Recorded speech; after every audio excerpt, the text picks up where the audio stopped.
offense. They really spread us out, and we had to go small to try to defend them. So give Portland credit. I thought they came in and played an excellent basketball game, made some shots. They made 13 threes. A few of those were very tough, contested threes, but give them credit because I thought they shot the ball great. We had 21 assists, but also 20 turnovers, so we didn't do our job at taking care of the basketball. We tried to share it because we had 21 assists. We just did not do our job to take care of the basketball like we have been. Last 2 years, we've led the league in least amount of turnovers and the most assists. So we did our job in the assist part. We just did not do our job in the turnover part. Coach, can you talk about the leadership Ethan Anderson displayed tonight? He had, Well, Ethan came off the bench and played a lot in the second half. He had 10 assists and 2 turnovers. He had a really controlled game. I thought he made the right reads. He left his feet late for that second turnover, but anytime you get 10 assists in a game, it's impressive, especially for a freshman. So he's developing as a player. He has great court vision. He's a tough kid. So I thought he gave us a big jump off the bench. Coach, second straight game of shooting really well from beyond the arc, and tonight it was Quentin that came in and supplied that energy. What can you say about the level of diversity of shooters that you guys have? Well, Q's a really good player, period. He's an excellent defender, position defender, and he's an elite shooter. So tonight he got hot in the first half, made 3 straight, but I was most impressed with his defense. He really helped us when we made that run the second half to take the lead. Coach, after Tuesday's game, how much of an emphasis did you place on starting the game on the right foot today? Well, it was important. We got off to a good start. I think we had a 12-point lead with 8. I think we were up 12 early, maybe with 8 minutes left the first half. But then we let them come back in it, and we made some defensive mistakes. I played 11 guys, so but that wasn't the reason they came back. We just didn't defend. Coach, this is Big O's second straight game with 20 and 10. How do you put him in positions to be so efficient? Well, he does a lot on his own. If you see the 5 offensive rebounds, we don't run a ton of plays for him. We run a few, but he's constantly within the offense. He's ball screening, rolling the rim, posting up. He's going for the offensive glass. He's running the floor. So he does a lot of it on his own, but in our system, he plays a very important position for us, and he does it very well. So we just need him to keep playing within the system and then using his talents to go get that ball when it's on the backboard. He has a very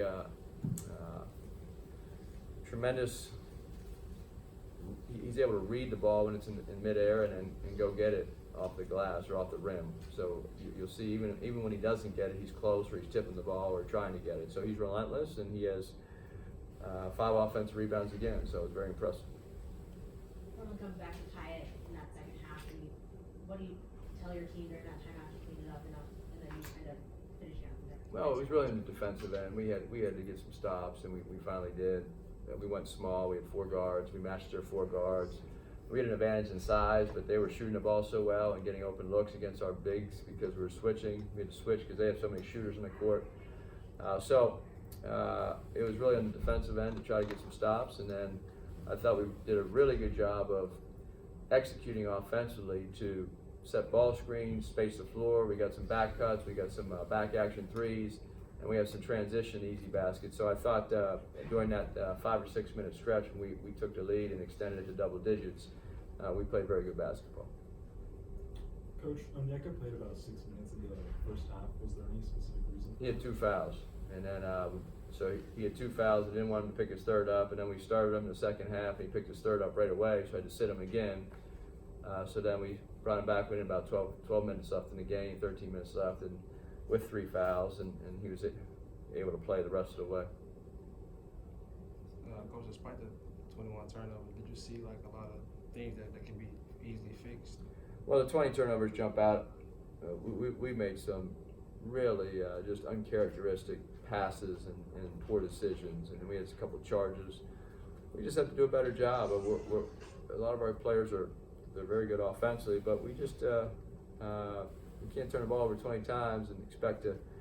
We're in a game. If we cut that down to 10, or probably win a little more comfortably. But give Portland credit; they were aggressive defensively. They got deflections. Their guards were quick. They had a lot of steals. They got their hands on balls. So I give Portland a lot of credit on that too.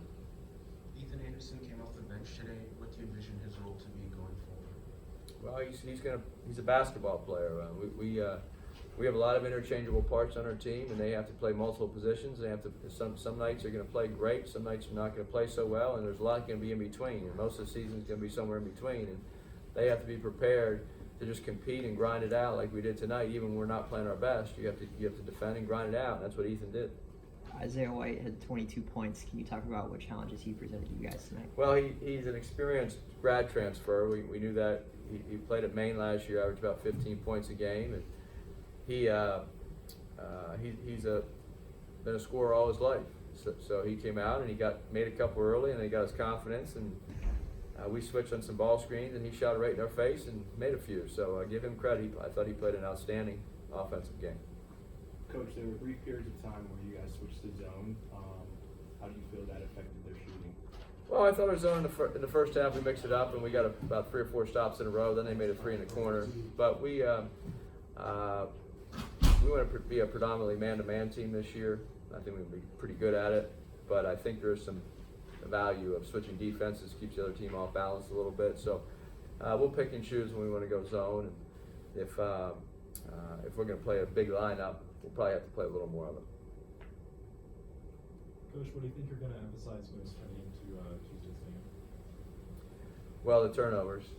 We'll look at the video, and then some of the defensive mistakes. We've been so good defensively in the preseason, in our preseason game, our scrimmage the other night, and I thought our defense, even though we held them to 41% from the field, which is just okay for us, but they made 13 threes, so we're going to have to try to run guys off the line and really be quicker to help. Last question for Andy. Anybody have any more?